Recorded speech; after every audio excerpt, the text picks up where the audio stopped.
Today we are going to study a relation between UCM and SHM.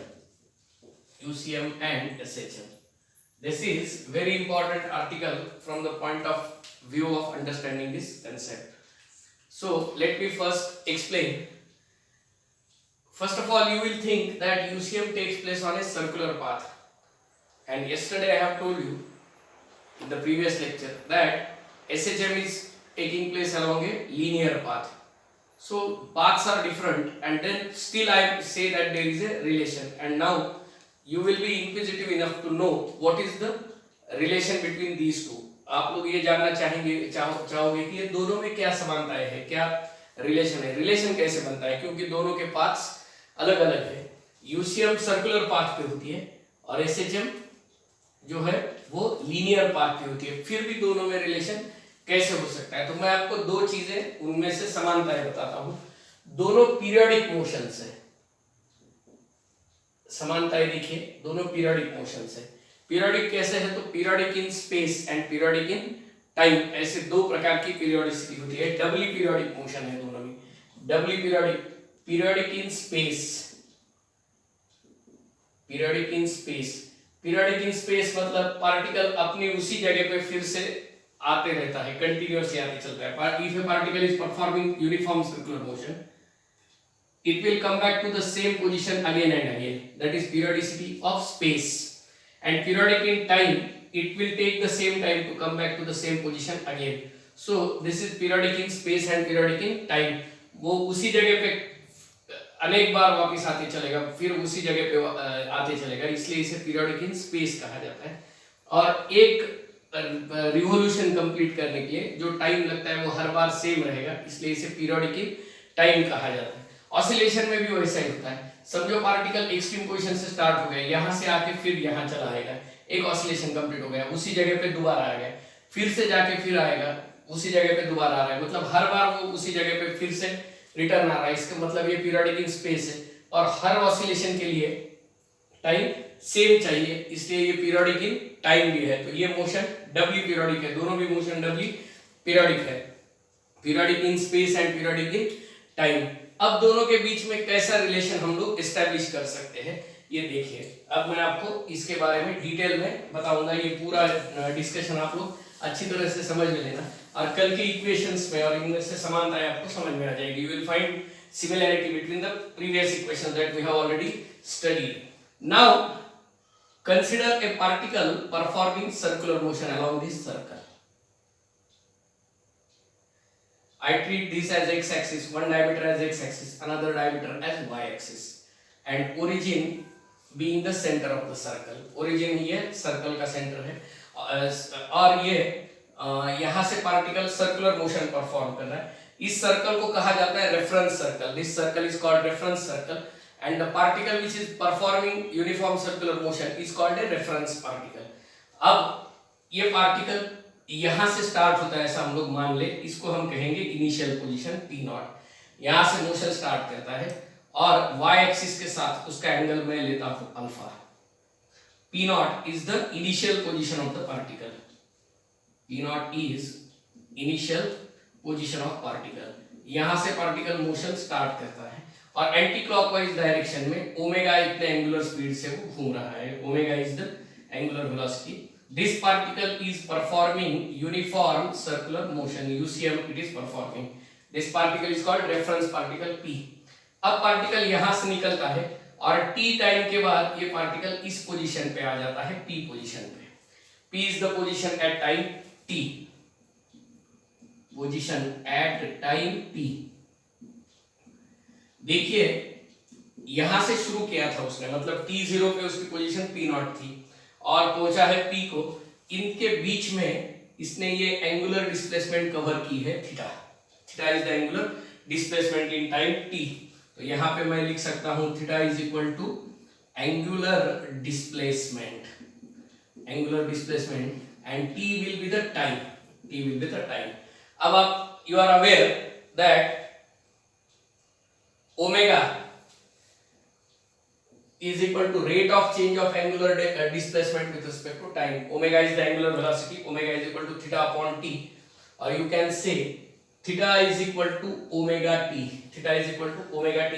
This is the expression from which you can find out the angle traced by this reference particle.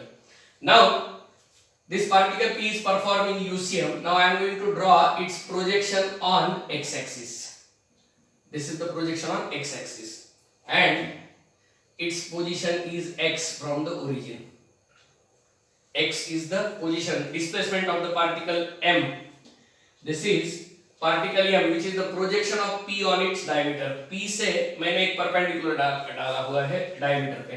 अब आप इसको कैसे समझोगे? तो मैं एक आपको idea बता देता हूँ कि यहाँ पे आप इमेजिन कीजिएगा मैंने एक मिरर रखा हुआ है और दो तरफा मिरर है, तो ये पोजीशन पॉइंट जहां पे आएगा उसकी इमेज मुझे ये मिरर में दिखेगी. तो मिरर m पार्टिकल ये जो है m is projection of p on its diameter. m is projection of P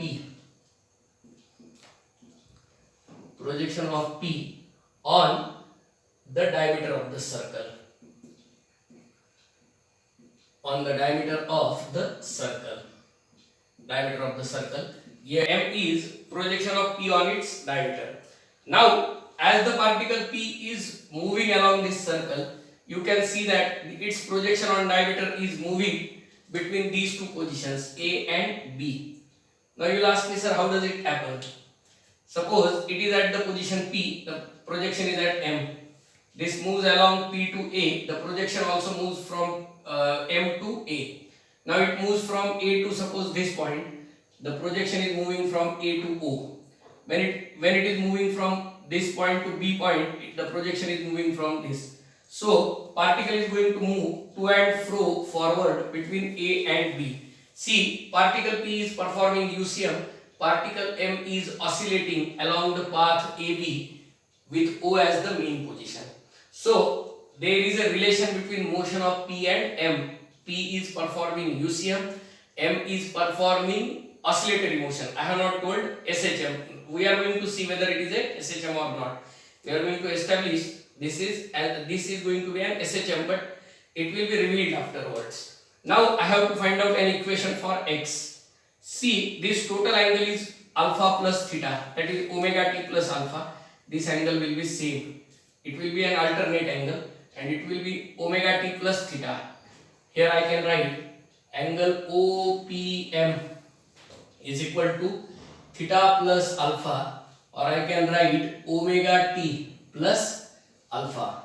Now A is the radius of the circle. A is the radius of the circle, and if I use this equation, sine omega t plus alpha, sine of omega t plus alpha, this angle is omega t plus alpha. Its opposite side is x and its diagonal or hypotenuse is a. So I can write sine omega t plus alpha is equal to x upon a, and x is equal to a sine omega t plus alpha. This is the equation for displacement of particle M, which is a projection particle. I will repeat what I have told. See, particle P has started from P naught. Particle P ने circular motion perform करने वाला है और इसने P not position से motion को start किया हुआ है. It had started from the position P naught, making an angle alpha with this y-axis, which is one of the diameters. I have taken two mutually perpendicular diameters. दो मैंने एक दूसरे को परपेंडिकुलर, एक को मैंने x एक्सिस कंसीडर किया हुआ है, दूसरे को y एक्सिस कंसीडर किया हुआ है, और ओरिजिन जो है ये सर्कल का हमने सेंटर लिया हुआ है. अब ये पार्टिकल P UCM में मूव होता है, यहाँ से उसने मोशन को स्टार्ट किया है और t टाइम गुजरने के बाद, after passing of time t, P naught से P तक चला गया है. इस पोजीशन में इसने एंगल कवर किया है theta. Angular velocity omega is equal to angular displacement upon time. तो P नॉट से P तक जाने के लिए एंगल कवर करना पड़ा है थीटा, और उसके लिए P नॉट से P तक जाने के लिए T इतना टाइम, क्योंकि स्टार्ट यहाँ से हो गया था ना कि डायमीटर से. मैंने स्टार्ट इंटरमीडिएटली कहीं से तो भी स्टार्ट हमने लिया हुआ है.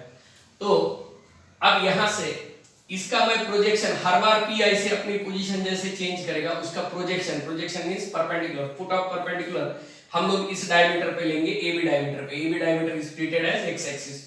तो हर बार आप देखिए P जैसे आगे बढ़ेगा उसके साथ साथ m भी आगे बढ़ेगा। तो p और m कोइंसिडेंट हो गए a पॉइंट पे, फिर से वो अलग अलग होंगे। p अपना अपना पाथ ट्रेस करेगा, m अपना पाथ ट्रेस करेगा o तक, फिर यहां से यहां तक आते वक्त p फिर आगे बढ़ रहा है, m भी अपने साथ आगे बढ़ रहा है, फिर दोनों मिलेंगे b पॉइंट पे, और फिर ये अपना p पॉइंट अलग निकल जाएगा, m पॉइंट फिर o की तरफ आ जाएगा। मतलब इसका एक रिवॉल्यूशन कंप्लीट होने तक उसका एक ऑसिलेशन कंप्लीट होगा, मतलब दोनों का पीरियड सेम रहेगा, they will have the same period. I hope you are getting this, दोनों का पीरियड सेम रहेगा। तो ये हो गया डिस्प्लेसमेंट का इक्वेशन, इसको मैं कहूंगा इक्वेशन नंबर 1, डिस्प्लेसमेंट का इक्वेशन है। अब इससे मुझे इसकी वेलोसिटी फाइंड आउट करनी है m पार्टिकल की। This is the displacement of equation for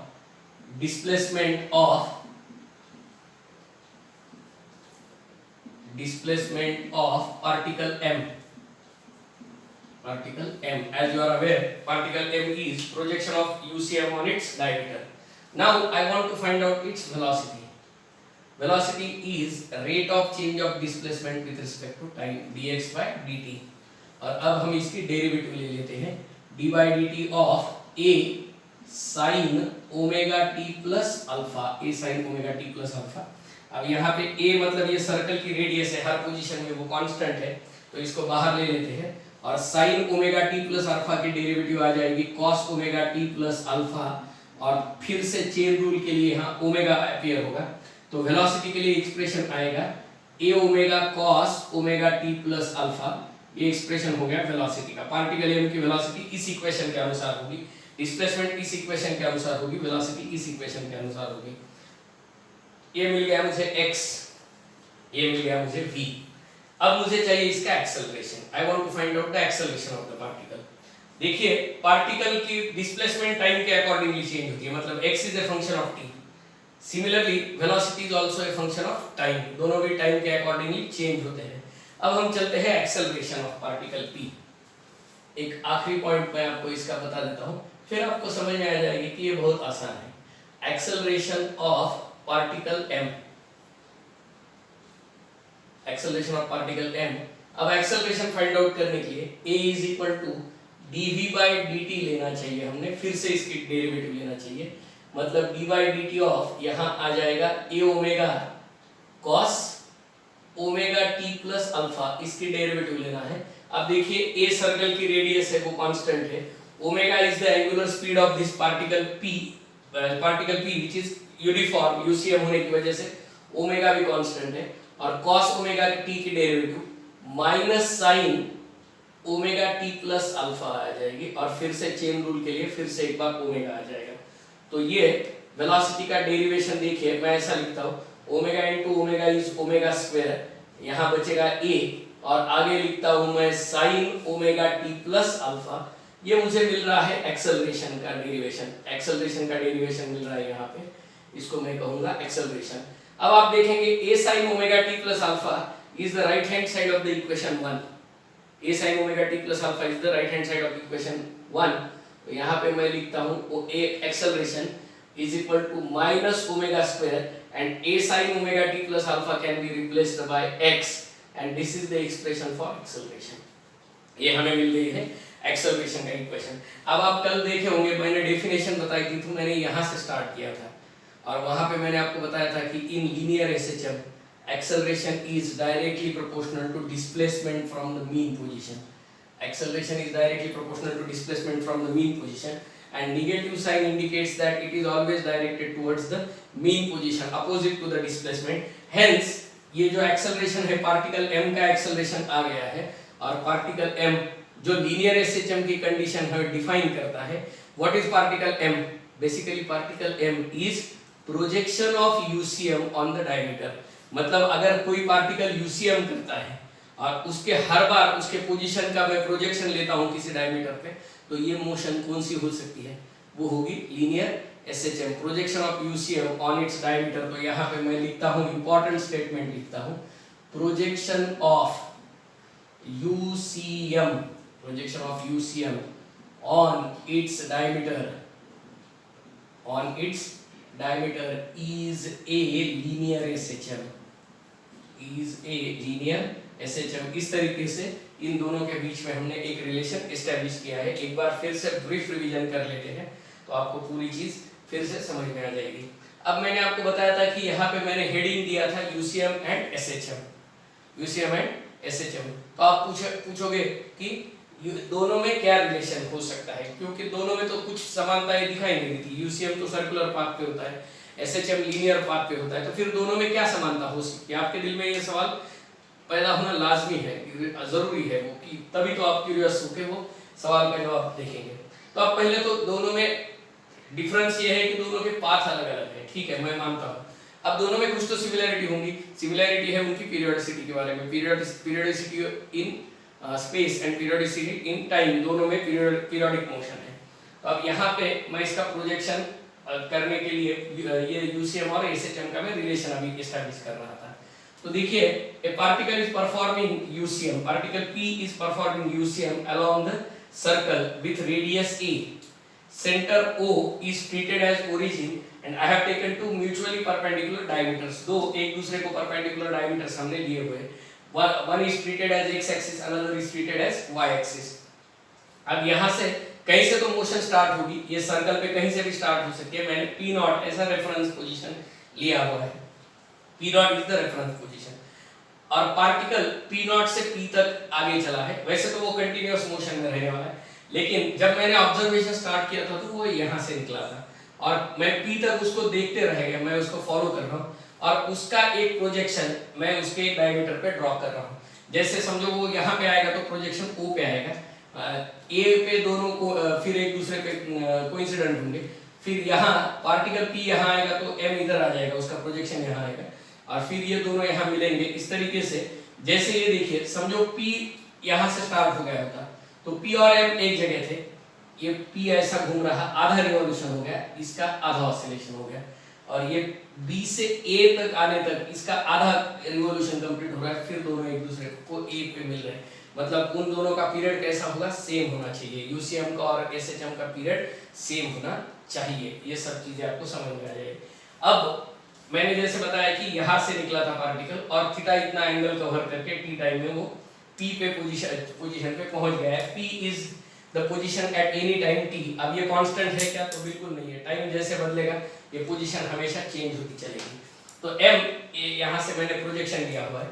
अब आपको बताया मैंने ये टोटल एंगल है अल्फा प्लस थीटा और ये भी एंगल आएगा alpha plus theta, theta is omega T. तो ये दोनों एंगल अल्टरनेट एंगल है तो ये दोनों इक्वल होंगे। तो यहाँ पे sin omega t plus alpha is equal to x upon a। इससे मुझे x का इक्वेशन मिल गया। x is the position of the particle p, position of the particle m and m is the projection of UCM on its diameter. उससे मैंने उसकी velocity ले ली और वेलोसिटी से मैंने इसका एक्सेलरेशन फाइंड आउट किया है इस तरीके से। और अब मैं देख रहा हूँ कि एक्सेलरेशन जो लीनियर एसएचएम की डेफिनेशन है उसकी कंडीशन से सेटिस्फाई करता है। Acceleration is directly proportional to displacement और नेगेटिव साइन इंडिकेट करता है दोनों की डायरेक्शन एक दूसरे के अपोजिट है। इसका मतलब जो लीनियर एसएचएम के जो बेसिक रिक्वायरमेंट है, मतलब अगर कोई पार्टिकल यूसीएम करता है रेफरेंस पार्टिकल और अगर उसका प्रोजेक्शन मैं किसी डायमीटर पे लेता हूँ तो मुझे कौन सी टाइप की मोशन उसकी दिखाई देगी? प्रोजेक्शन की मोशन हमेशा लीनियर एसएचएम दिखाई देगी। इन दोनों के बीच में ये रिलेशन है। यहाँ पे अब थोड़ा हम ब्रेक लेते हैं।